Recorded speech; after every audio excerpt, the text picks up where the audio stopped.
बिस्मिल्लाहिर्रहमानिर्रहीम। आज आज़ाद कश्मीर और पाकिस्तान के मुख्तलिफ़ इलाक़ों में ज़लज़ला आया है और इसकी शिद्दत बहुत ज़्यादा थी। ये तकरीबन 2005 के बाद अभी तक का सबसे बड़ा ज़लज़ला था और 2005 में जो ज़लज़ला आया था उसकी जो थी गहराई वो 15 किलोमीटर थी और इसकी गहराई तकरीबन 10 किलोमीटर थी।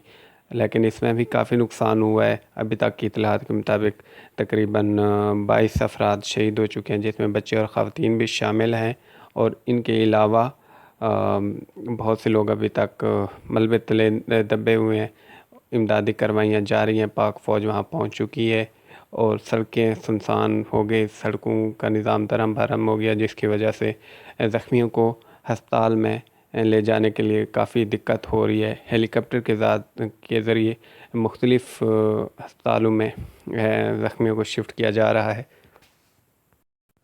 सबसे ज़्यादा नुकसान मीरपुर के इलाके जातला में हुआ है और इसके अलावा जेला में भी हुआ है। इसके अलावा मीरपुर का इलाका एक और है जरी का, उसमें भी काफ़ी तबाही हुई है और काफ़ी लोग इसमें ज़ख्मी हुए हैं।